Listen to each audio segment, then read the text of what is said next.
Internautas, estamos no Soberania Nacional, na UTV, a primeira TV da internet no Brasil. É um prazer estar com vocês novamente. Eu trouxe hoje dois médicos para a gente falar um pouco sobre problemas muito pontuais nesta época do ano. Eu trouxe comigo aqui o Dr. Francisco Toledo, oftalmologista. Ele é membro do Conselho Brasileiro de Oftalmo, especialista. E é um prazer recebê-lo aqui, doutor. Obrigado pelo convite. E também o Dr. Luiz Felipe Chiaverini Encina, que é um médico falhou, tá vendo? Alergologista, não é isso? Ou alergista, né? Alergista, mas eu já sei porque que virou alergista, né? É um prazer recebê-lo, doutor. Prazer é meu. O senhor, doutor Luiz Felipe, é formado pela USP e professor atualmente hoje, está ensinando. Isso, fiz meu mestrado na USP e atualmente eu dou aula na Unifesp e na Unisa. A Unifesp é uma excelente universidade, Sim. né? Eu sou fã da Unifesp, principalmente, eu sempre parabenizo a presidenta e a vice, né, pela primeira vez historicamente empossadas, né? Então, tenho muita honra de conhecê-las. Mas vamos lá, vamos começar a falar que é fábula, é verdade que o inverno traz mais processos alérgicos? Bom, o inverno, ele não traz mais processos alérgicos. As alergias, elas ocorrem em qualquer época do ano, mas durante o inverno, o que acontece é que as alergias respiratórias, elas pioram, ou tendem a piorar, principalmente naqueles casos que não estão bem controlados. E piora em que situação? Para qualquer pessoa, em qualquer idade, em qualquer quadro? Sim, qualquer pessoa que tem uma alergia respiratória, ela tem um risco maior de ter uma crise durante os meses de outono e inverno, que é exatamente esse período agora. Mas só aquelas que têm já uma doença, doutor Felipe, ou pode surgir espontaneamente? Bom, as alergias, elas podem começar em qualquer época da vida. As alergias respiratórias, como a rinite, a asma, elas geralmente começam na infância, mas podem começar mais tardiamente.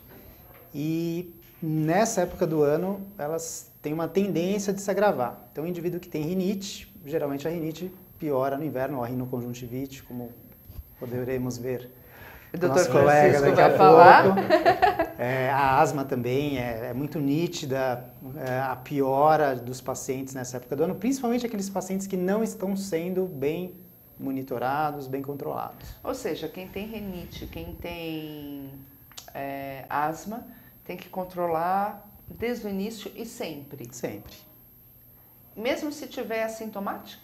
Mesmo assintomático, é importante que periodicamente esses pacientes eles tenham um acompanhamento do especialista, exatamente porque nessa época do ano a gente pode dar uma série de orientações que vão ajudar na prevenção das crises nesse período. Por exemplo, uma doença crônica, normalmente você toma remédio para o resto da vida. Então, quem tem colesterol, quem tem problemas na tireoide, pressão alta. Renite e asma, não é considerado uma doença crônica. É considerado um processo. São doenças crônicas, porque existe uma inflamação nas vias aéreas, e essa inflamação ela é crônica, mas é uma inflamação que pode ser controlada com medicamentos e, às vezes, sem medicamentos. Você consegue controlar com aspectos de higiene ambiental. A gente tem as vacinas para alergia, que é um ponto importante também. Então, você consegue manter essa inflamação num nível baixo e, com isso, o paciente não manifesta os sintomas. Mas, o que acontece nessa época do ano, por exemplo? Com as mudanças de temperatura, aumento na incidência de infecções de vias aéreas, o ar seco, tudo isso faz com que essa inflamação que estava ali quietinha, ela dê uma piorada e aí os sintomas podem exacerbar. E por que uma pessoa, às vezes, tem uma alergia, tirando a alergia medicamentosa, que surge na vida adulta dela, de repente do nada? É a circunstância do ambiente? É um conjunto de fatores. Alguns a gente conhece, outros a gente ainda não conhece. Para boa parte das alergias, ou pelo menos para um grupo delas, aquelas doenças alérgicas que a gente chama de atópicas, como a rinite, a asma, a dermatite atópica, existe um componente genético, hereditário, muito bem caracterizado. Então, por exemplo, quando o pai e a mãe têm alguma alergia, a chance do filho nascer com alguma alergia é por volta de 80%. Mas seria a mesma alergia? Por exemplo, O mesmo tipo de alergia. Agora, tem outras que a gente chama de alergia pelas características das manifestações clínicas, mas que o mecanismo é totalmente diferente, como a urticária, por exemplo. A urticária até existe uma discussão se ela deve ou não ser considerada uma alergia, por causa do mecanismo. E essa, por exemplo, pode começar a se manifestar em qualquer época da vida, sendo comum na infância, comum na idade adulta e comum Como no pode idoso. ir embora. Do mesmo jeito que ela começa, ela pode ir embora. E por que se fala muito, ou eu vou fazer a pergunta, o emocional, onde atua nessas alergias? Pois é, o emocional, depois eu quero ouvir a sua opinião também, como oftalmologista. O emocional, ele interfere em qualquer tipo de doença, ou numa condição de saúde do indivíduo como um todo. Qualquer indivíduo que emocionalmente está instável, isso vai gerar toda uma repercussão no funcionamento do corpo dele, que se ele não tem nenhuma doença, ele pode começar a ter algum sintoma, ele pode ter uma diminuição da imunidade, por exemplo, está mais suscetível a uma virose. Então, na minha opinião, qualquer doença, o aspecto emocional interfere no ssentido de agravar aqueles sintomas, de piorar aquele quadro que já existe. Agora, tem muita gente que fala, essa tosse é emocional, essa urticária é emocional. Não existe alergia emocional. O emocional, ele piora uma condição alérgica pré-existente. Mas o interessante é esta briga, né? Porque muita gente fala que fui no homeopata e tive excelentes resultados na rinite, na sinusite, nesse tipo de alergia, né? Mas enfim, pode ser até... Do mesmo jeito que tem um monte de gente que faz homeopatia, e eu não sou contra, isso eu vou e deixar não bem há claro. resultado. E não melhora, Exatamente. e vai no nosso consultório. Exatamente. Cada pessoa é de um jeito, a abordagem tem que ser individualizada. Mas a minha pergunta fica, até que momento o paciente pode ir ao homeopata ou tem que ir para a alopatia? Porque a alergia, pelo que a gente ouve, há um momento que ela pode preocupar demais, principalmente as respiratórias. Sim. Então, qual que é o limite para este paciente falar, não, eu estou numa crise muito grave, vou para cá ou vou para lá? Para não comprometer a saúde e a vida dele. Pois é. A gente tem que começar pensando que a homeopatia, o princípio da homeopatia ele é completamente diferente da alopatia. Então, o raciocínio clínico é tudo diferente, porque a homeopatia ela busca a cura pelo semelhante. Né? E na alopatia a gente vai combater aquilo que está acontecendo ali. Os sintomas. Como eu falei, eu não sou contra a homeopatia, mas eu acho que tem que existir alguns critérios para você optar por uma ou por outra coisa, e o ideal é que você faça uma medicina mais abrangente, complementar. A mesma coisa vale para a acupuntura também. Então, nem isso, nenhum, nem outro. Vamos tentar juntar que isso, para o indivíduo como um todo, vai ser mais benéfico. Claro, o sujeito está com uma crise de asma, que é um problema relativamente comum, simples, mas que pode se tornar grave. Ele está tratando com homeopatia e a crise continua, não pense duas vezes. Perfeito. Procure um tratamento alopático, porque ele vai fazer uma inalação e a crise dele vai melhorar. Então, eu acho que a palavra-chave para isso é bom senso.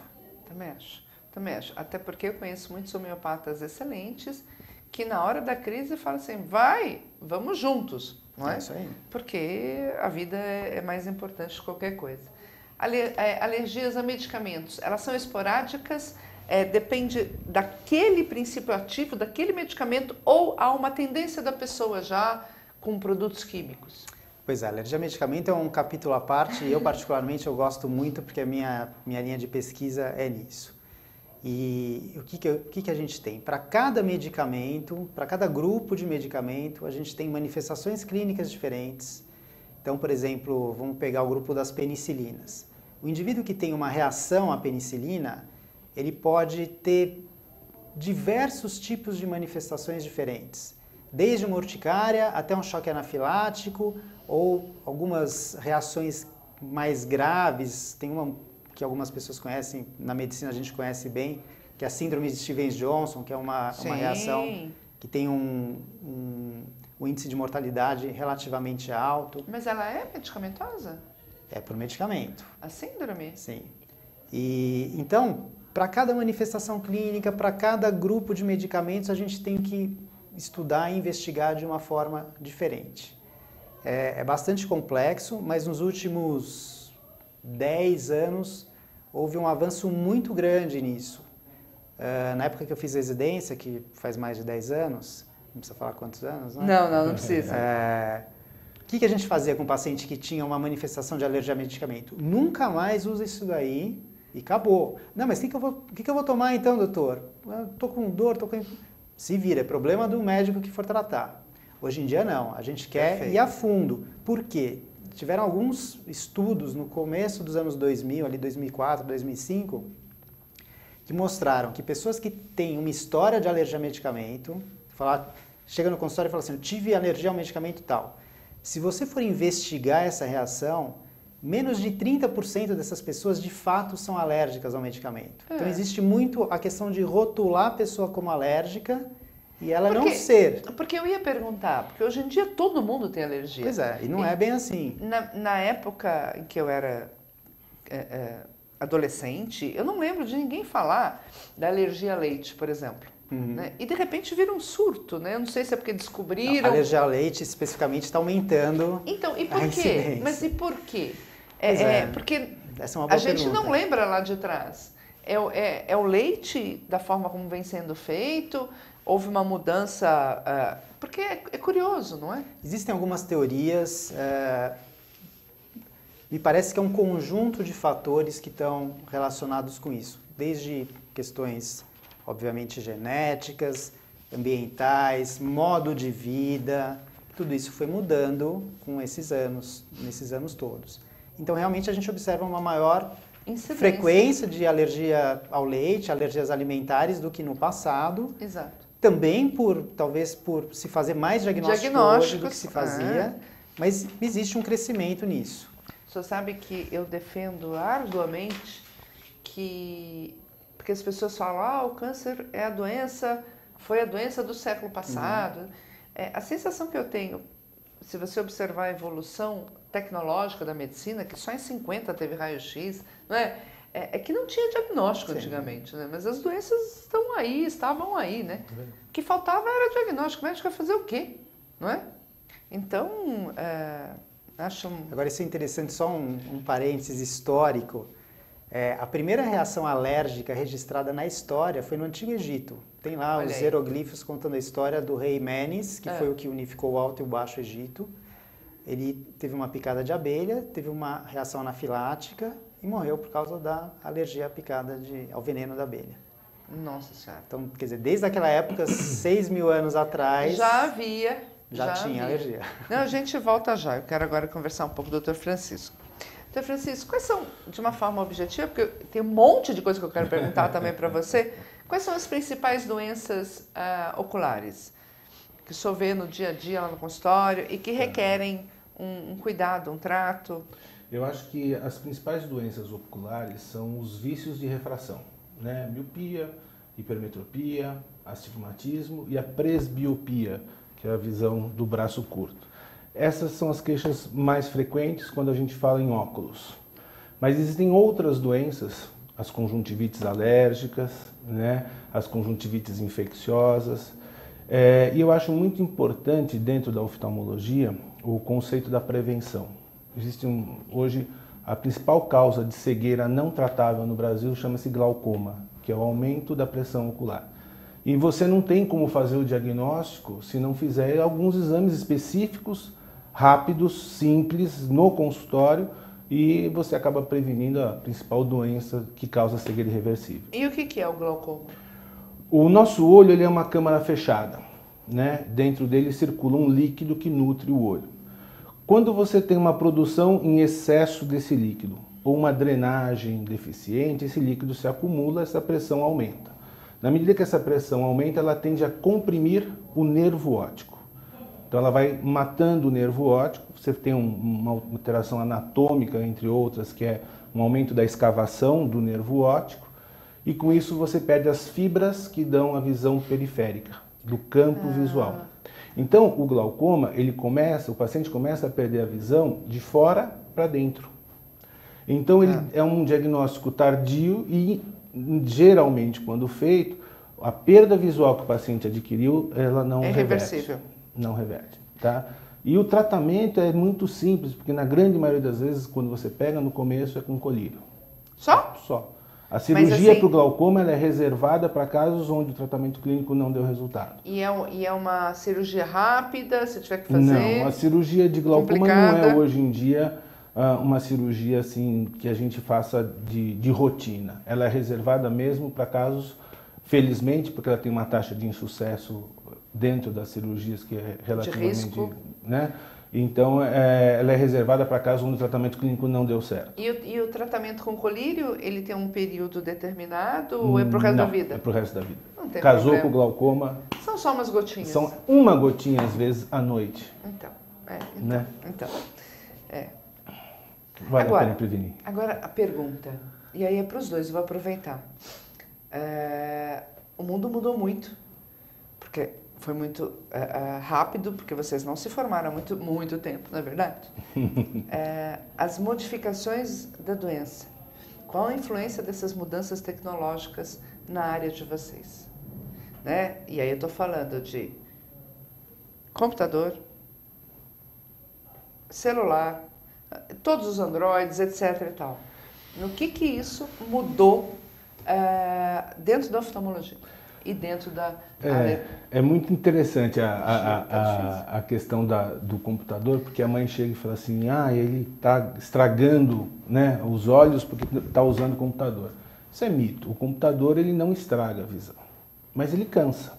Né? Tá. Então, na medida que ele cansa, se a criança, o seu adolescente ou o seu adulto fica muito tempo na frente do computador, ele pode ter um cansaço visual que pode ser traduzido por olho vermelho, lacrimejamento, sensação de areia e às vezes até embaçamento visual. Né? Para a gente enxergar, a gente usa uma musculatura que dá foco nas coisas. E quando a gente está no computador, a gente está usando demais essa musculatura. Até porque você me disse lá fora que nós nascemos para ter olhos de caçador, né? Exato. Nós somos animais de caça feitos para olhar para longe. A gente não foi feito para ler. Quando a gente tem que ler, a gente usa uma outra musculatura para dar foco. Então, é como se você corresse. Eu costumo comparar o uso do computador com correr. Correr faz mal? Não. Se você correr o dia inteiro sem parar, você vai cansar? Vai. E no final do dia você pode ter dor na perna? Pode. A mesma coisa com os olhos. Você vai ter dor nos olhos, você vai ter dor de cabeça, pelo cansaço. Quer dizer que o cansaço também dá dor de cabeça? Sim, a astenopia, que é o cansaço visual, um dos sintomas é a dor de cabeça. O que você faz quando você está correndo e cansa? Para. O que você faz no computador? Mas na vista não, né? Porque... Não, mas tem um truque, contrário. tem um truque. Como a gente é feito para olhar para longe, a gente faz isso sem perceber, na verdade. Aquela hora que você para, faz assim, olha para longe e volta no que você está olhando, você quebra aquele mecanismo de fusão, então você direciona o olhar para longe e isso relaxa a musculatura. Tá, mas relaxa pouco. Ou Relaxa pouco, mas é o suficiente. Na medida que você para, faz intervalos regulares, olha para longe com aquele olhar perdido, usa lágrimas artificiais, porque quando a gente está no computador, o computador é lúdico, a gente não pisca, a gente fica vidrado. E não pisca mesmo? Não pisca, diminui. Existem trabalhos que mostram, a gente pisca mais ou menos 18 vezes por minuto, né? E a gente diminui muito quando a gente está na frente do computador o piscar. E esta diminuição é um dos fatores que causa o ressecamento e que dão os sintomas, sensação de areia, lacrimejamento, fotofobia. Né? Então o uso de colírios de lágrimas artificiais, é importante diferenciar o que é lágrimas artificiais desses colírios comuns. Né? Esses colírios comuns, normalmente, eles deixam o olho clarinho porque eles têm vasoconstritor. Não devem ser usados. Então, as lágrimas artificiais, e pior, ele causa o vaso sanguíneo. Por que o olho fica vermelho? Porque o vaso dilata. Quando você usa um vasoconstritor, ele fecha o vaso. E esse mecanismo vai criando uma sanfona. Então essa musculatura vai ficando dependente quimicamente da ação do colírio. E você acaba se viciando naquele colírio que às vezes o balconista vende como não sendo para nada, é só para lavar o olho, né? Então existem lágrimas artificiais que devem ser usadas, né? E que essas lágrimas, esses colírios que têm vasoconstritor, não devem ser usados. E como é que ele sabe? Ele vai ter que... Na verdade, assim, a droga mais comum de vasoconstritor é a nafasolina. Mas eu acho que a automedicação hoje é um problema, tanto para o oftalmo quanto para o alergista. Não, né? eu tenho certeza. Então, eu acho assim, o oftalmologista, eu acho que é a pessoa mais indicada para receitar uma lágrima artificial. Até porque existem várias lágrimas. Existem lágrimas sem conservantes para pacientes alérgicos, lágrimas mais densas para olhos secos mais severos, lágrimas menos densas. Então eu vou ser cruel com os dois. Só 50 milhões de brasileiros, em tese, podem ter um atendimento mais rápido. Tá. Mas aqueles que têm que ficar na fila do SUS, imagina que ele vai marcar uma consulta, doutor, dali a 6 meses, porque a vista dele está... É muito complicado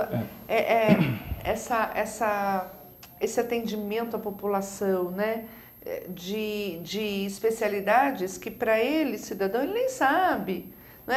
Não mata. Né? Então não mata, então eu deixo para lá. Não é assim? Exatamente. A gente sabe que, infelizmente, a população tem esse mecanismo de pensamento. Não é? Na nossa especialidade, eu costumo dizer que o melhor remédio é água gelada. Compressa com água gelada. Pega água gelada, filtrada da porta da geladeira. Não precisa ser chá de camomila, não precisa ser leite, não precisa ser limão, não precisa ser água boricada, nem soro fisiológico, não serve para nada. Que bom, não precisa. Não serve. Água Vocês gelada. prestaram atenção?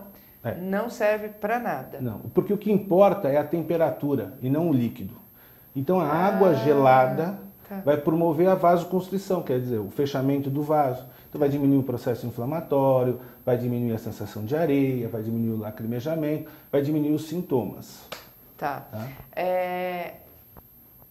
Isso que o senhor fala, então, é a vista cansada, por um lado, não é? Uhum. E pelo outro, é a falta de lubrificação. E isso atinge, claro, mais as pessoas um pouco idosas, mas na verdade todo mundo. Porque aquele jovem que fica o dia inteiro na tela de um computador, na frente de um iPad ou mesmo no celular... Está sujeito às mesmas situações. É claro que, como o colega falou, em todas as doenças existem alguns fatores de risco, né? Alterações hormonais são um fator de risco importante, então, porque você tem uma diminuição na produção de hormônios, de glândulas, e a glândula lacrimal é uma glândula como outra qualquer, né? Você tem fatores ambientais, poluição, tempo seco, ar-condicionado, vento, né? Você tem fatores do uso do computador, como você falou, e você tem doenças que predispõem. Doenças autoimunes, doenças reumatológicas também colaboram para piorar o ressecamento, a produção da lágrima. O que a gente sabe é diabetes, não é? Que pode trazer grande comprometimento à vista. O diabetes, o problema dele está mais ligado à questão da retina, do fundo do olho. Tá? A retina é como se fosse a antena que capta a imagem e no fundo do olho, as doenças, o diabetes descompensado, a hora que você tem mais açúcar no sangue, você aumenta a glicemia, você traz água para dentro do vaso, esse vaso dilata. A hora que tem a hipoglicemia, o açúcar sai, o vaso fecha. Entra na sanfona novamente. Novamente. Só que isso na retina. E você tem um sangramento na retina. Então, o olho, ele é um órgão que ele não deve ser agredido. Então, uma hemorragia, uma inflamação é muito pior do que a ação do bicho, do germe, da bactéria, do vírus. Entendeu? A cicatrização do olho é muito mais difícil. É muito difícil, Não, é infernal. E o olho sofre com o sol também? Sofre, engraçado. O fotoenvelhecimento não é só na pele, né? Antigamente a gente passava bronzeador, né? Que era para ficar bronzeado. Sim. Né? E hoje a gente se protege do sol porque sabe que o sol envelhece. Os raios ultravioletas do sol, eles são absorvidos pelo cristalino. O cristalino é uma lente que tem no meio do olho e serve para dar foco. E a função dele, entre outras, é absorver esses raios que são lesivos à retina, lá no fundo, né? Então, a radiação absorvida pelo cristalino em excesso envelhece mais rápido esse cristalino. Okay. Então, você tem uma catarata mais cedo. Tá? Quando esse cristalino não filtra a luz de uma forma como a que deveria, essa luz começa a queimar a retina, lá no fundo do olho. E a queimadura na retina pela luz pode, entre outras doenças, provocar uma degeneração. E essa degeneração é uma causa de cegueira irreversível. Irreversível. Geralmente em pacientes idosos, sim, normalmente mulheres de origem do Mediterrâneo. Né? É uma doença chamada degeneração macular relacionada à idade, tá, cujo um dos fatores é a exposição solar. Tá. É tanta coisa que eu fico aqui ensandecida. É lenda ou não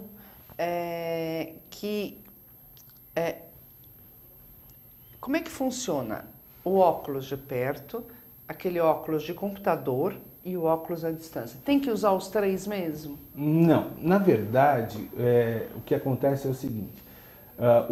A função do médico é dar qualidade de vida para o seu paciente. Né?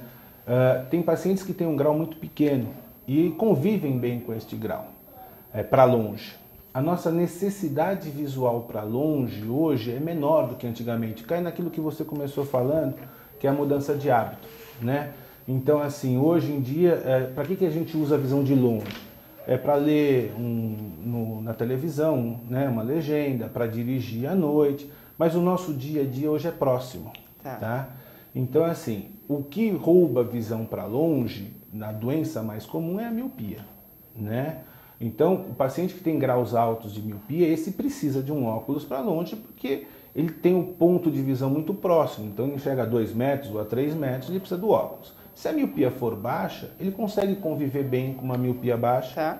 A mesma coisa com um astigmatismo baixo e a mesma coisa com uma hipermetropia baixa. Tá? Acontece que a partir dos 40 anos, essa musculatura que dá foco vai perdendo esta capacidade de foco.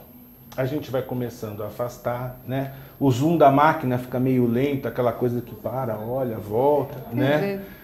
A garantia vai acaba aos acabando. 40 anos, né? Eu falo, é a maior garantia do mundo, né? É verdade, mas acaba. Mas tem jeito. Então, assim, a prescrição do óculos ela deve ser direcionada para o hábito, para a necessidade daquele paciente. Porque isso é perto. Ou seja, perto são 30 centímetros. É a distância de você enfiar uma linha na agulha, por exemplo, ou ler uma bula de remédio. O computador é meia distância. Então, nem sempre o óculos que dá foco aqui, dá foco aqui. Mas o melhor, para quem não quer ter os 3, é melhor ter aquele que você... É o que você mais usa no dia a dia, talvez, né? É conversar com o paciente. Quem fica muito tempo no computador, exato, então deixa o da leitura. Deixa lá do lado. Transplante. Depois, porque eu quero que você mostre esse olho e diga hoje, temos transplante de tudo ou não? Eu quero voltar aqui com o Dr. Luiz Felipe. Dr. Luiz Felipe, é verdade que a asma atinge 10% da população brasileira? Talvez até mais, né?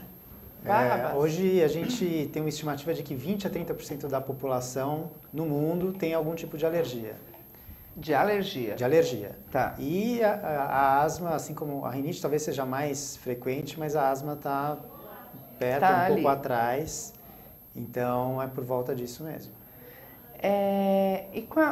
O senhor falou da vacina. Fala um pouco pra gente. O que o brasileiro tem que fazer? Porque o brasileiro tem um pouco de preconceito à vacina, né? Essa vacina para alergia é importante a gente deixar bem claro que ela não é uma vacina preventiva como uma vacina que você vai tomar contra a rubéola, sarampo, cachumba.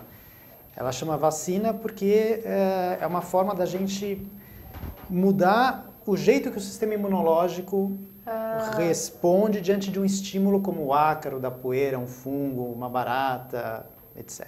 Como assim uma barata? A barata também pode dar rinite, asma. Ai, que horror! O epitélio da barata pode dar. Ai, que coisa horrível! Isso foi descoberto há não muito tempo, bem menos tempo do que os ácaros e fungos, mas hoje a gente sabe que também pode dar.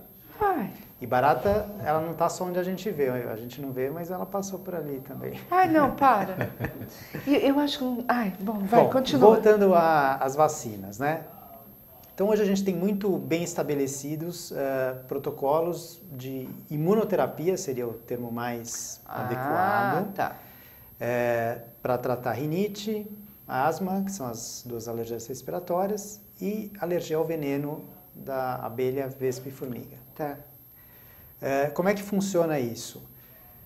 No caso da rinite e da asma, que é o mais comum, uma vez que você esteja sensibilizado, ou seja, que você reaja a uma substância, e no caso da rinite e da asma, o mais comum são os ácaros, em que você não consegue retirar aquela substância da vida do paciente, e o ácaro, por mais que você more numa bolha de plástico, você vai sair para trabalhar, para ir para a escola, andar de carro, de ônibus e vai entrar em contato com o ácaro, então você não consegue ficar sem contato com o ácaro. Então, nesses casos em que você não consegue retirar o alérgeno, que a gente chama, a substância que provoca alergia, e aí você trata essa rinite, trata essa asma, o paciente muitas vezes até melhora, mas se ele parar de usar a medicação, os sintomas voltam. Então, nesses casos, ou naqueles poucos casos em que o tratamento medicamentoso não funciona, a gente lança a mão da imunoterapia, que nada mais é do que a gente pegar a própria substância a qual o indivíduo tem alergia, e para identificar isso, essa substância, a gente pode fazer os testes cutâneos para alergia ou um exame de sangue. E aí você vai dando de pouquinho em pouquinho essa substância em intervalos regulares e as doses crescentes. E com isso, falando de uma forma bem simples e leiga, você consegue ensinar o sistema imunológico que aquela substância não é tão perigosa como ele imagina. E aí ele vai diminuir a produção de um anticorpo que ele vinha produzindo em grande quantidade, que é a IgE, que é o anticorpo que aparece nas alergias, e troca por outro tipo de resposta que não vai desencadear todo o processo alérgico. Então, para asma e para rinite, por exemplo, as vacinas elas têm uma eficácia de 40% a 80%, dependendo do caso, que é muito interessante. Diminui bastante os sintomas e diminui muito a necessidade de medicação. Mas os planos de saúde não cobrem isso? Tem alguns poucos que cobrem, A maioria tops, não. Os tops. E o serviço público dá essa vacinação também não? O serviço público tem alguns lugares que sim, geralmente nos hospitais escola. Sim. E mesmo assim, para alguns pacientes bem selecionados. São aqueles critérios? Tem alguns critérios, porque são os pacientes que são mais difíceis de tratar com medicamento, os casos mais... É um tratamento muito caro? É um tratamento oneroso? É um tratamento que o custo dele ele não é muito padronizado. Do mesmo jeito que você pode ir num consultório e o médico cobrar X, você pode ir num outro consultório e ele cobrar 2x e o outro 10x, x sobre 2. Né? Como não tem uma tabela para esse tipo de procedimento, então tem de tudo. Então, mas eu acho importantíssimo se discutir isso, porque se de 20% a 30% da população do mundo, né, tem algum tipo de alergia e a maior incidência é a da asma e a da rinite, eu acho que vale a pena investir, né, porque o custo social... Com certeza. Não é? É um investimento que se a pessoa puder fazer e ela tiver as indicações para optar por esse tipo de tratamento, eu acho que vale muito a pena. O ano passado, não sei se foi ano passado ou retrasado, a imunoterapia para alergia, ela completou 100 anos de existência. Nossa! Então é um negócio que se faz há muito tempo e, claro, nesses 100 anos ela vem se aprimorando, vem ficando mais refinada, sutil, sim. Tudo isso. Mas existem vários estudos comprovando a eficácia, mas é um negócio que já existe há muito tempo. O que falar para aquela mãe que se o filho espirrar, ela não sabe, é rinite, é gripe, como Os é que... dois, pode ser os dois. Pode ser os dois. Porque geralmente o paciente que tem rinite, ele tem uma incidência quando ele maior. tem um resfriado, uma gripe, ele vai piorar da rinite. Qual que são as diferenças básicas de uma crise de rinite e de um resfriado ou de uma gripe? No resfriado ou na gripe, você vai ter outros sintomas associados, além daqueles sintomas habituais da rinite, que são a coriza, a obstrução nasal, os espirros, a coceira no nariz. Numa gripe ou no resfriado, numa infecção viral, a gente vai ter mal-estar, então aquela sensação de que o corpo está cansado, num grau maior ou menor, dependendo se for uma gripe ou um resfriado, depende do vírus. Você pode ter um pouco de febre, ou pode ter febre no caso da gripe. Você Aquele suor frio. tem o suor frio, aquela sensação de mal-estar no geral, que a rinite em si geralmente não dá. E as infecções virais respiratórias, elas são autolimitadas. Ela começa, depois de 4, 5, 7 dias, vai melhorar.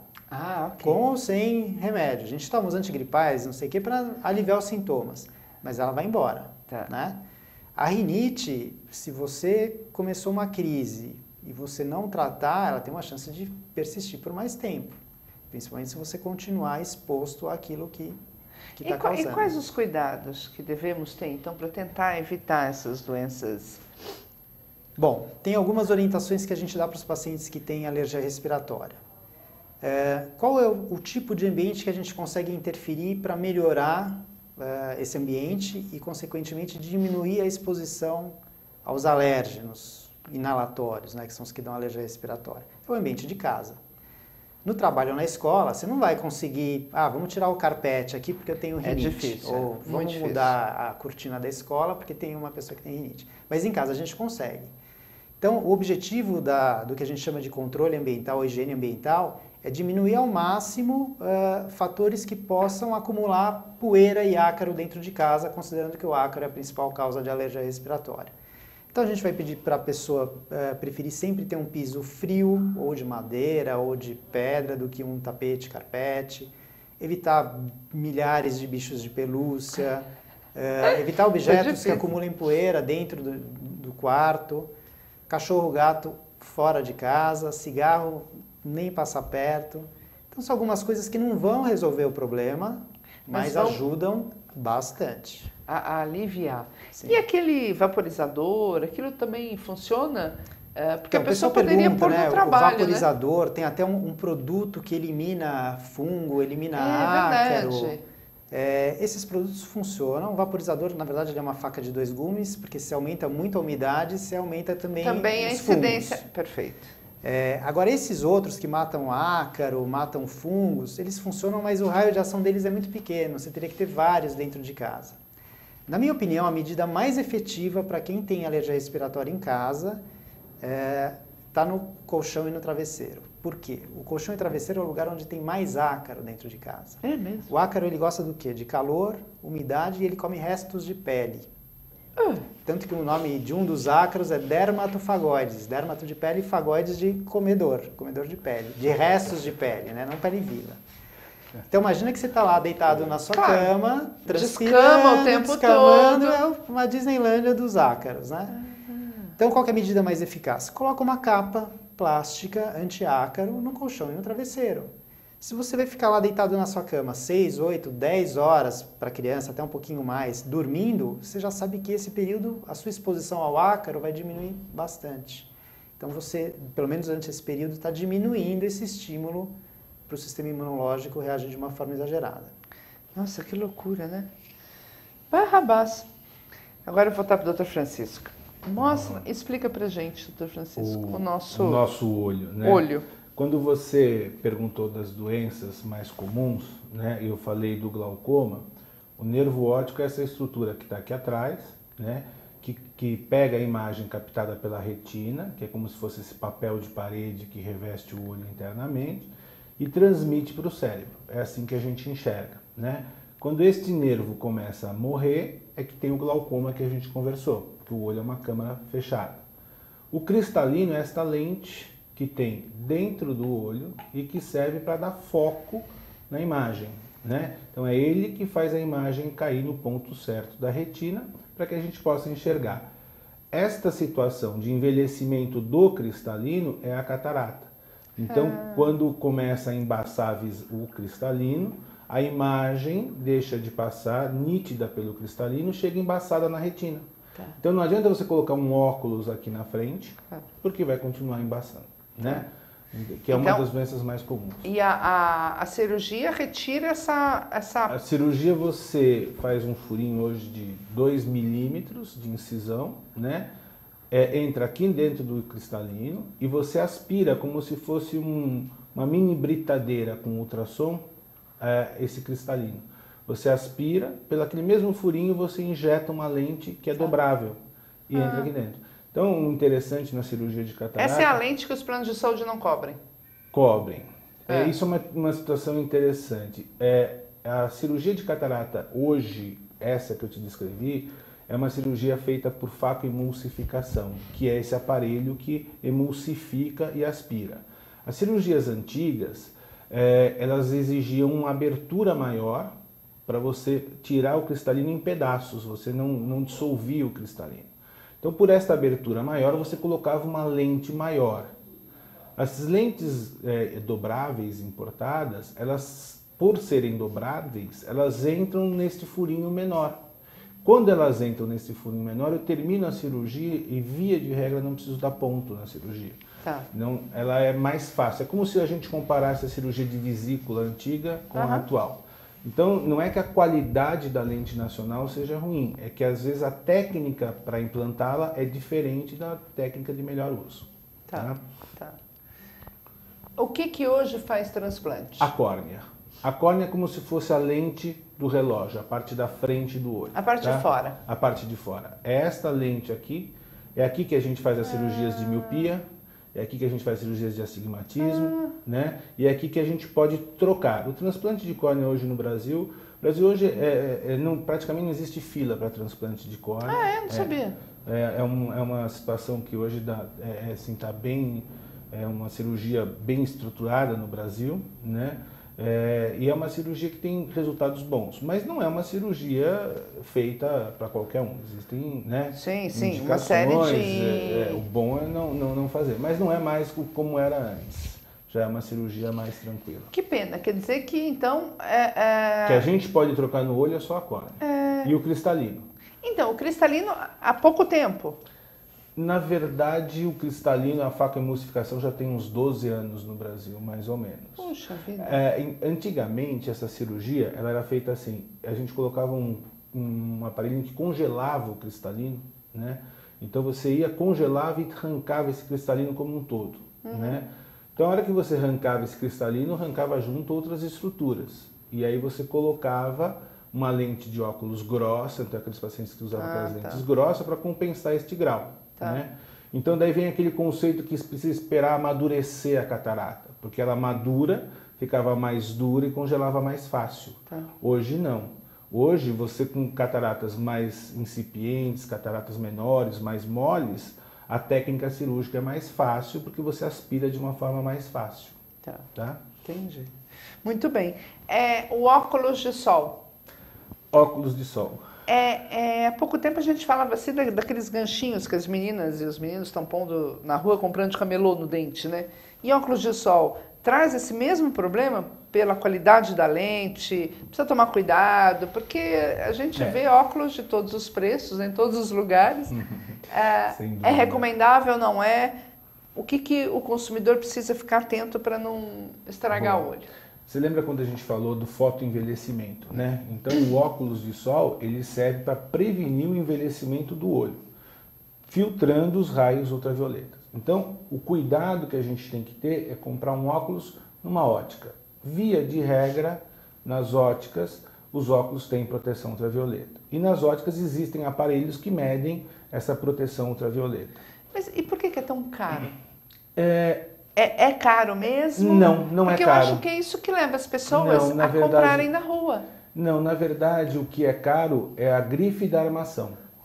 A proteção ultravioleta feita no óculos é barata. Alguns óculos de camelô até têm proteção ultravioleta, né? Porque ela não é cara. O que a gente não sabe é procedência, então não é recomendável que você os compre lá. Mas não é caro. O caro é a grife da armação. Agora para os dois, porque nosso tempo está começando a enxugar. É verdade que o filtro do ar-condicionado dos carros pode ser um problemão e as pessoas nem percebem isso, em termos de alergias? Porque se for pensar que ele é um filtro, ele está filtrando um monte de coisa que está lá. E se você não troca esse filtro com a frequência necessária, ele começa a deixar de filtrar e aquela aquele tanto de coisa acumulada começa a sair junto com o ar.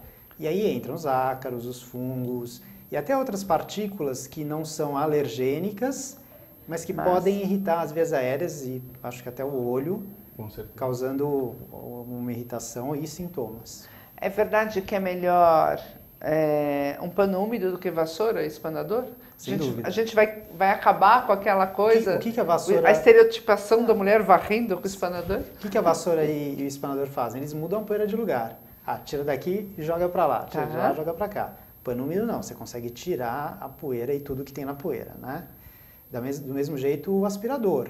O aspirador, se ele não tiver um filtro adequado, ele puxa de um lado e sai... É verdade, sim. Ele puxa o que você vê, mas solta o que você não vê. Então existe um filtro chamado filtro EPA, que é HEPA, que tem alguns aspiradores que são bem caros, mas que realmente eles filtram de verdade e esses aspiradores são bem interessantes para quem tem alergia. Essa aqui quem falou foi o Dr. Francisco Lafora e eu fiquei muito triste. Planta com flores? Eventualmente?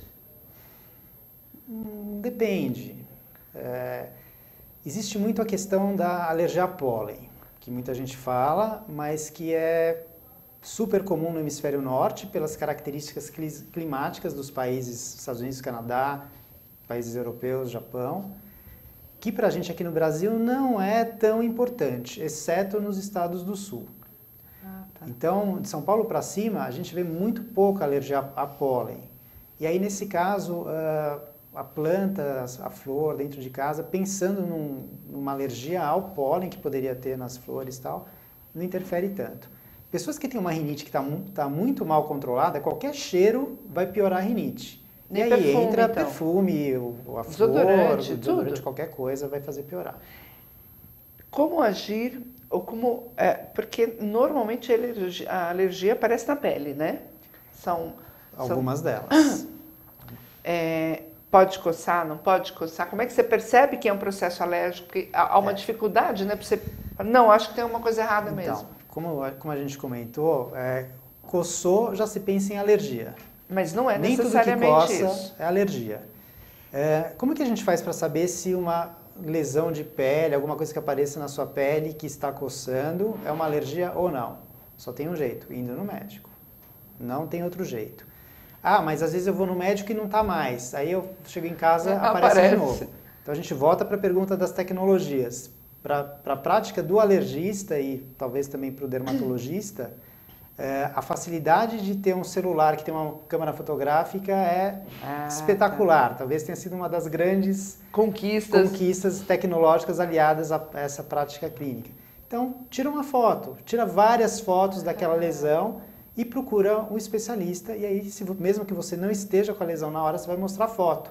E para a gente vai ficar muito mais fácil de dizer se é uma alergia ou não e que tipo que é. E é verdade que se coçar pode piorar ou é uma lenda?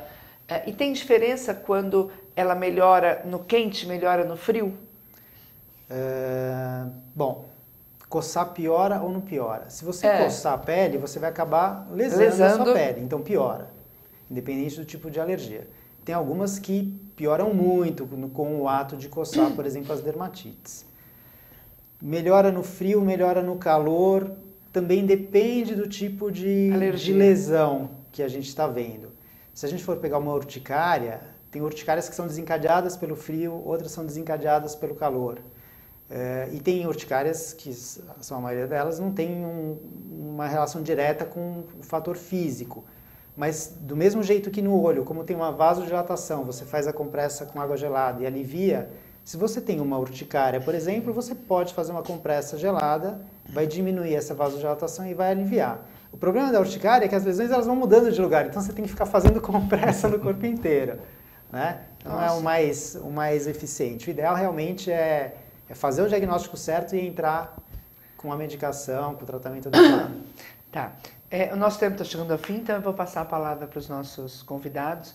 E eu queria que eles, de uma forma objetiva, passassem as principais recomendações, né, para deixar bem claro como que tem que fazer para se proteger, para não lesionar mais. Enfim, claro que o caminho é procurar o médico, mas enquanto isso, né? O que fazer para minimizar e o que fazer numa crise. Passo primeiro para o doutor Francisco. Olha, as doenças oftalmológicas, via de regra, quando elas são graves, elas cursam com baixa de acuidade visual, ou seja, o paciente perde a visão. Então isso, naturalmente, ele vai num pronto-socorro e ele acaba sendo atendido na urgência. Eu acho que o mais importante é a prevenção. Prevenção das crianças, por exemplo, quer dizer, um exame médico na criança, o ideal hoje é que a partir dos 4 anos e antes dos 6 anos de idade, né? Hoje 10% das crianças em idade pré-escolar deveriam usar óculos e não usam, né? Então eu acho que se a gente for pensar por faixas etárias, começando pelas crianças, um primeiro exame é importante e esse primeiro exame às vezes é feito na própria escola, onde a professora é treinada a medir a acuidade visual. Nesta medida ela drena então aquelas crianças com deficiência. Daí para frente, como eu falei, o glaucoma é uma doença de alta prevalência e de fácil prevenção, né? E os cuidados oculares, não coçar, não fazer uso de automedicação, procurar um oftalmologista sempre que possível, ter uma atualização na refração, no grau, né? Eu acho que é por aí. Tá bom, muito obrigada, doutor Francisco. Imagina, um prazer. Doutor Felipe. Bom, primeiro eu acho que é importante as pessoas saberem que tem muita gente que pensa que alergia é só uma alergia, não é nada. Não, não é bem assim. A alergia, ela tem apesar de poucas alergias matarem, a alergia acaba com a vida da pessoa, porque a qualidade de vida é muito ruim no paciente alérgico que não trata. Então, o meu recado é o seguinte, sempre que você suspeitar de uma alergia, procura um especialista, vai esclarecer se aquilo não é, as causas, as consequências. Tem muita gente que fala também, a alergia não tem tratamento, vou ter que conviver com isso. Também não é verdade, para quase 100% das alergias os tratamentos são eficientes, a gente consegue melhorar muito a qualidade de vida da pessoa, às vezes precisando de medicamentos, muitas vezes sem a necessidade dos medicamentos. Então a minha dica é essa, suspeitou de alergia, procura um especialista. E quanto antes, melhor, porque você vai estar também, de uma forma, prevenindo novos episódios que possam surgir. Muito obrigado, Luiz Felipe. Eu agradeço. Então, cuidado, né? Muitas crianças acabam tendo o seu futuro comprometido porque não é observado na escola essa dificuldade visual dela e ela acaba sendo isolada, tendo um desempenho ruim e quando vão ver é só um problema de vista. Né? Então, mães, pais, atentos a isso. E também agora, nessa época, vamos pegar um inverno bravo aí com muita secura. Isso vai trazer problema para a vista, vai trazer problema para o pulmão, para as vias aéreas. Então vamos tomar cuidado, vamos evitar, infelizmente, os bichinhos de pelúcia, os cobertores de pelo, enfim, tudo isso que possa causar transtorno. Até porque, né, doutor Felipe e doutor Francisco, ir para um hospital em PS com uma crise dessa, você vai ficar independente do hospital, 8 horas esperando. Então, podendo evitar, não é? Fiquem com Deus, até a semana que vem. Muito obrigado, doutor Francisco, doutor Felipe. Obrigado.